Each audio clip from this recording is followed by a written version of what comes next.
Hello, everyone. How are you doing? Um, okay, I guess we are live now. I welcome everyone to the reading of part 11.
Yes, how are you doing? I welcome you all.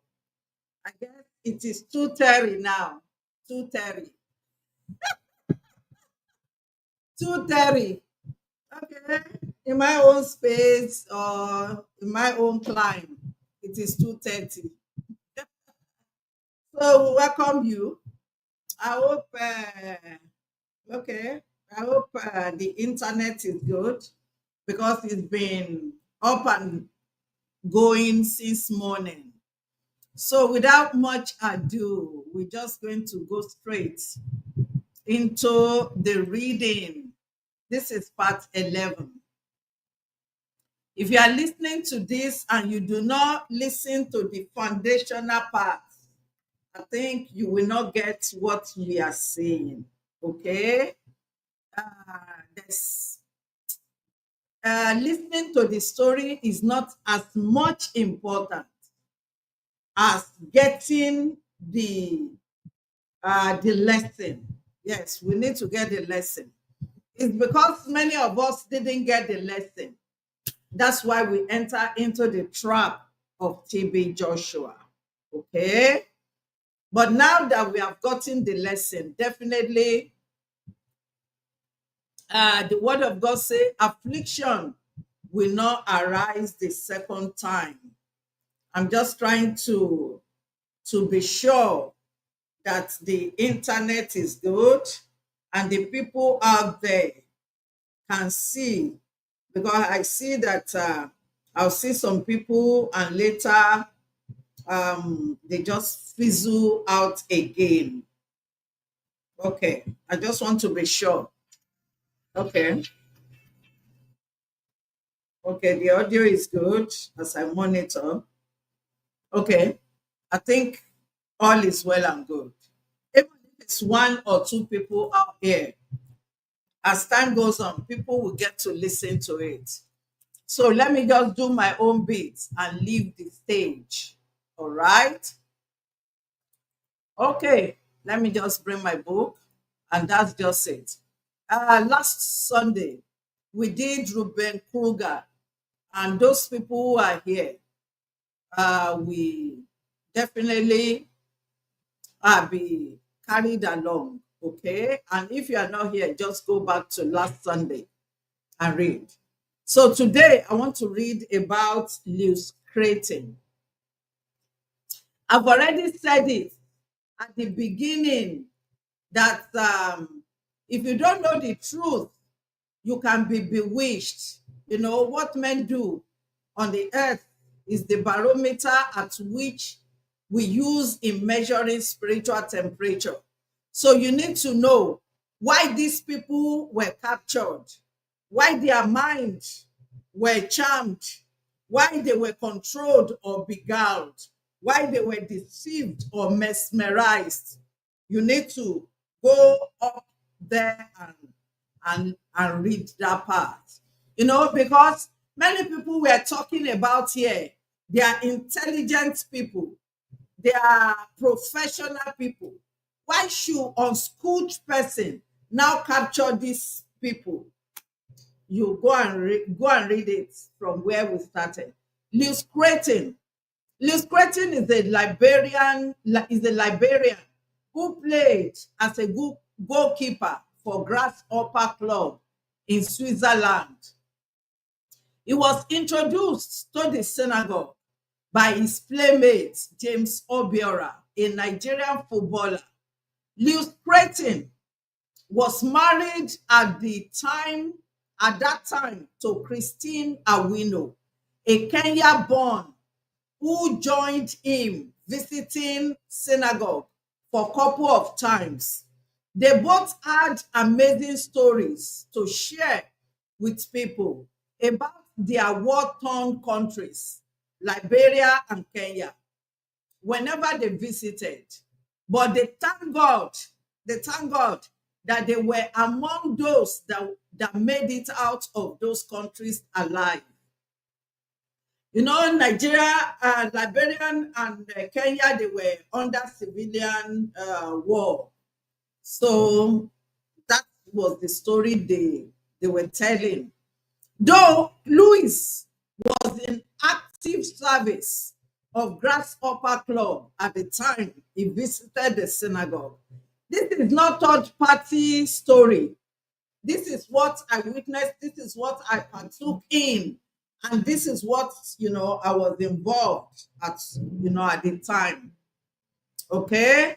Though Louise was in active service at Grasshopper Club at the time he visited the synagogue, but he said he needed a career boost. People always want something for themselves. He needed a career boost. Why is my generator sounding that way? Hey, God have mercy.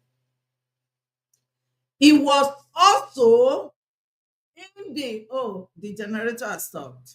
He was also in the synagogue. We need to quickly do this or else. He was also in the synagogue to support his wife, Christine, whose younger sister, Mary, and another family friend of theirs, a white man, Eugene, were both HIV positive. After attending the so-called prayer line of TB Joshua, they were declared healed as usual by TB Joshua. He further counseled them to refrain from using their medication. Mary's response to healing prayer was amazing. So it seems to us at the time, because at that time we see that Mary body changed.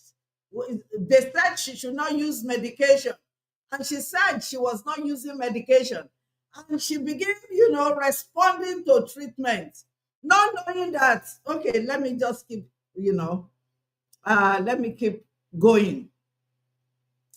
Okay, so it seemed to us at the time, as the synagogue chief video editor, as the synagogue chief video editor at the time, I was always busy on the video editing suite, preparing groundwork for the synagogue miracle tapes.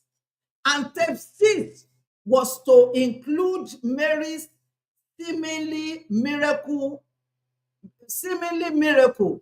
after receiving beautiful, healthy looking pictures of her from Switzerland through Christine.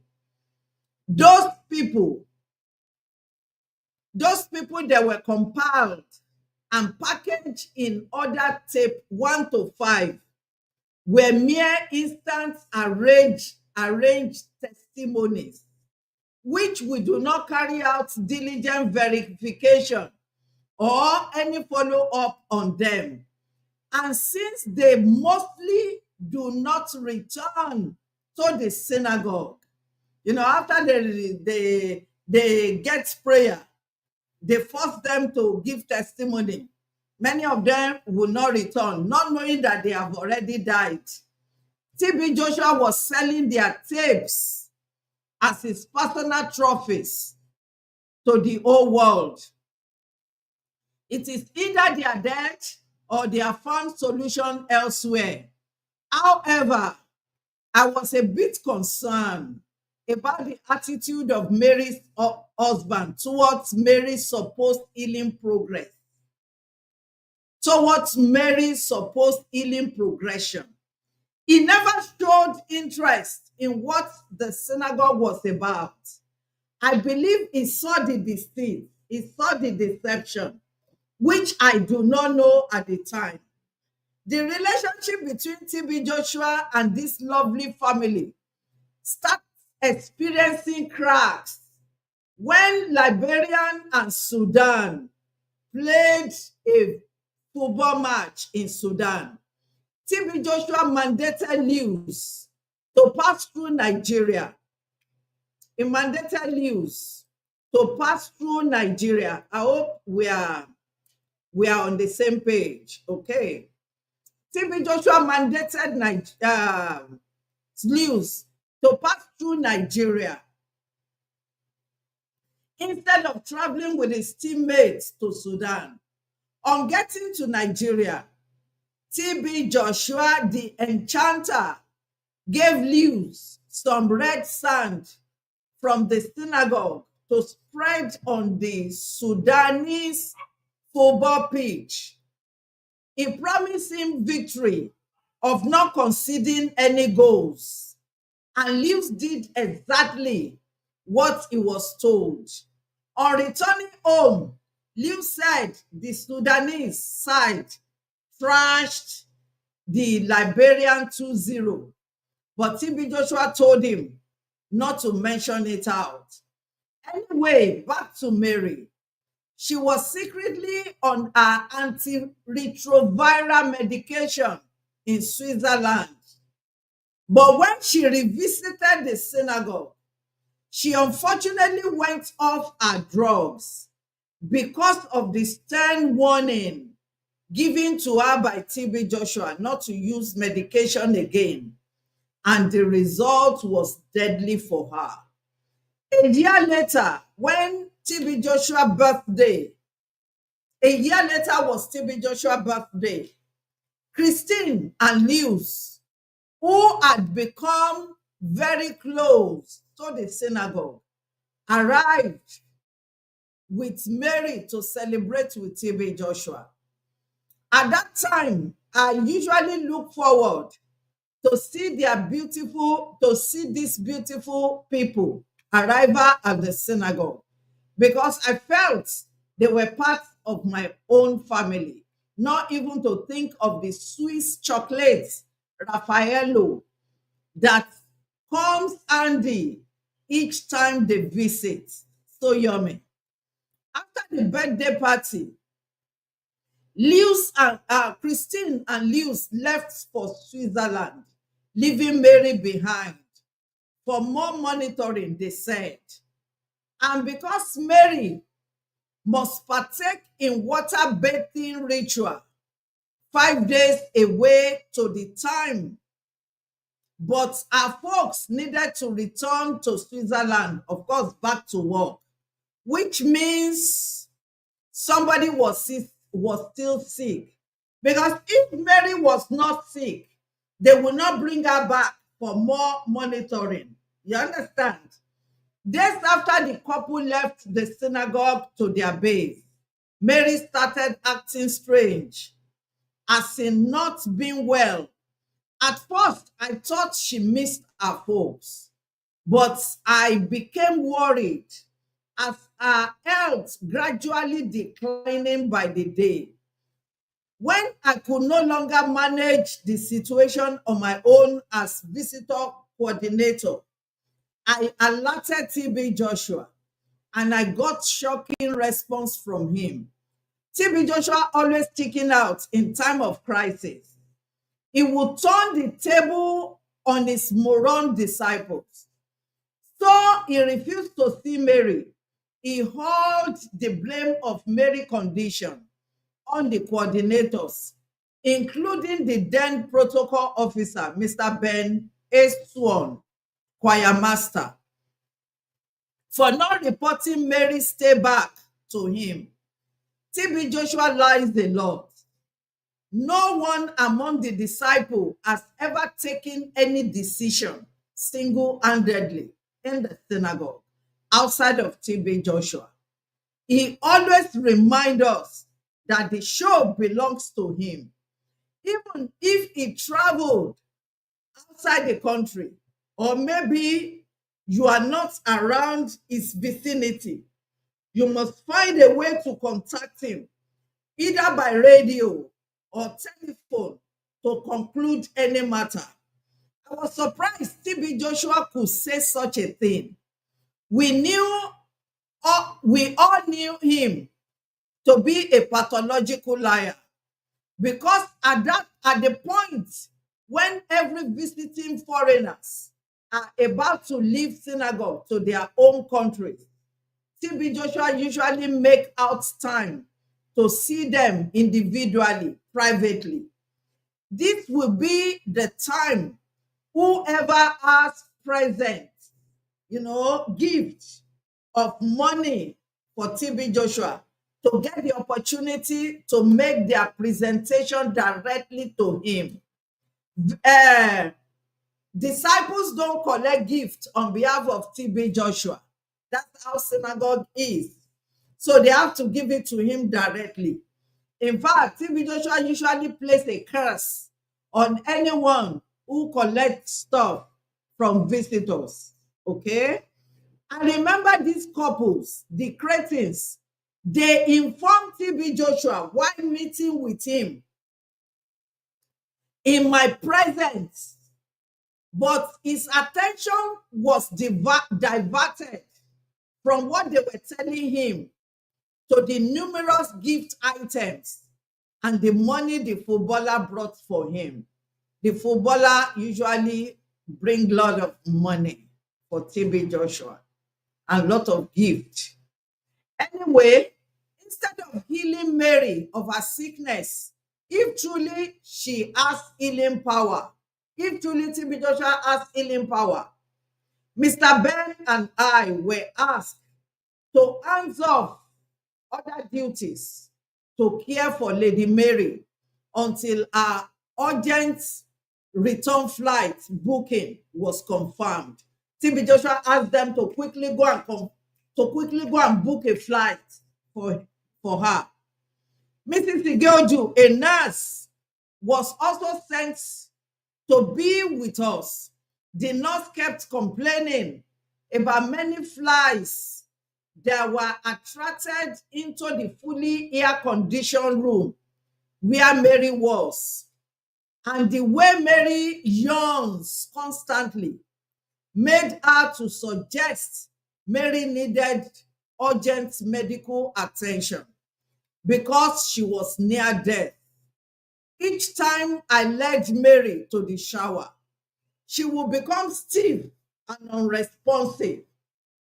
Mr. Ben and I spoon-feed and cared for the woman like a baby until her flight was duly confirmed.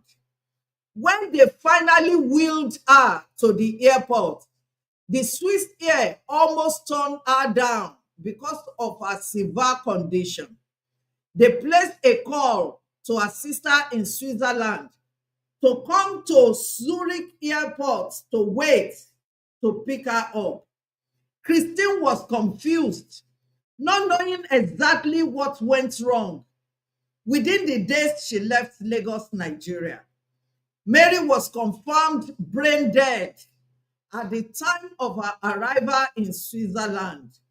Christine tried calling into synagogue severally to find out what went wrong, but TB Joshua did not give us any official statement for the family. And for the fear and insecurity, no one dares pick Christine call anymore. I was under strict instruction of TB Joshua to wipe off the history of Mary out of all the synagogue videos in the archive, which is a norm in the synagogue. The Cretan ended their relationship with the synagogue on a sad note. This was the reason why George Weah could not visit the synagogue during his active football playing days.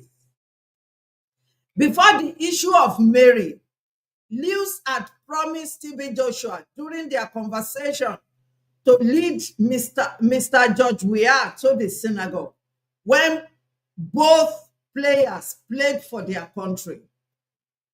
Liberia against Nigeria. Okay, excuse me. Okay, when both of them played for their country, Liberia against Nigeria in Nigeria. But after the incident, Lewis shunned all the agents TB Joshua sent to meet with them at the stadium. Later in years, after I had left synagogue for good, destiny made it possible for Christine and I path to cross once again. Via social media, we got, connected.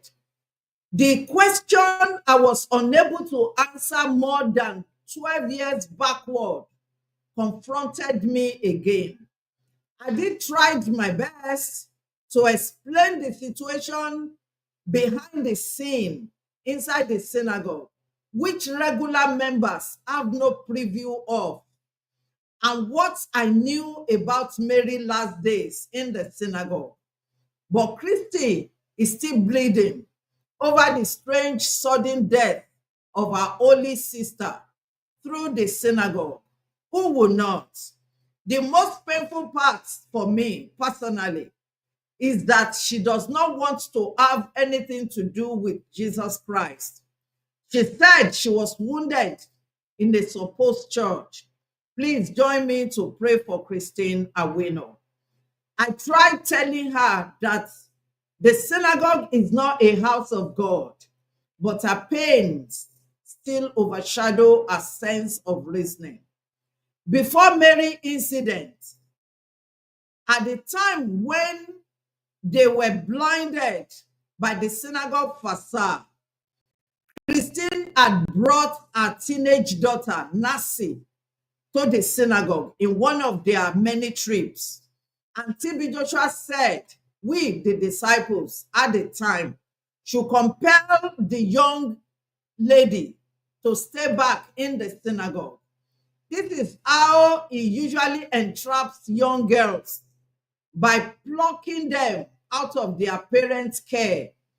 TB Joshua used many antics to entice young Nancy to enter his web, but she refused and returned home with her mother. TB Joshua usually makes parents to leave their words with him so that he can destroy them through ritual sex. Recently, on my Facebook, I met Nasty once again on social media. She had become a woman married with a son, and we started chatting. The conversation I had with her is still in my Facebook inbox, where Nancy told me how TB Joshua tried at night to molest her sexually in his room at about 14-year-old when she visited the synagogue with her mother during those years. Posterity will surely judge this monster called TB Joshua. So that's then Kanu Nwankwo. I will not be able to continue. Oh, okay.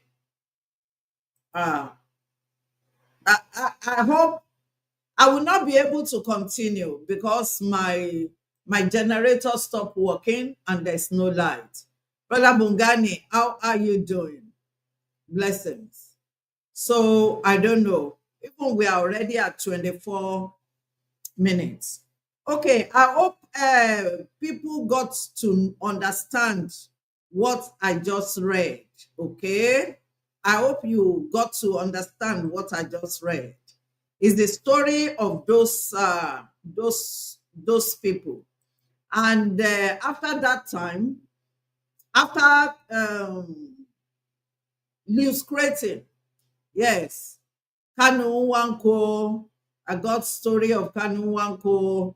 I visited synagogue. I got story of Amunike. I got story of the bull. Yes. I understand Dodo Mayana. Peter Rufai just died. Yes, he was also there. Mercy Unko, and James Obiora. There are lots of people who visited synagogue. Yabo Abade, this Yabo Abade is the one that has male and female, private parts. Yes, male and female private parts. And TB Joshua invited him or her to be healed. Either he got healing or no healing. When we get to that part, you will hear. And many of you have seen, what do you call it? Louise. He has been on my platform many times, maybe like 2 times, where he recounts his story, how TB Joshua gave him sand in order to go and play football. I believe if TB Joshua was truly a Christian or truly follower of Jesus Christ, he will have just told him, pray and allow Jesus Christ to lead you. Rather, because TB Joshua was herbalist. Yeah, so he began to give him some sand from synagogue and ask him to take it to football match. By the time that one got there, unfortunately, they lost. He conceded 2 goals. It pained him. He said, Sudan don't even know how to play. How can I concede 2 goals from Sudan? I told him it's because of what you took there. Yes, Brother Bongani is saying, Liz creating an interview with him. That's right, 2023. Even after the BBC documentary, I still had an interview with him. Yes, he confirmed it and revealed more. All right. Thank you very much. We said we'll make it short so that people can, be carried along. I know there are some of their spies here. Well, if you are their spies, I wish you all the best. Just repent. Make sure you repent before you die. Don't continue following a man and lose your soul. Okay? If I don't believe in any pastor, if I don't believe in Padeboye, I don't believe in Chris or Oyakilome, all those your pastors out there, if I don't believe in them, that will not take me to hellfire. If you don't believe in pastor, that will not take you to hellfire. It's only if you reject the Son of God. Only if you reject the Son of God. That's the only time, the only way one can go to hellfire. Thank you very much. Brother Bongani, I greet you. All the spies, I greet you. Thank you for stopping by. Till we come by again. Blessings.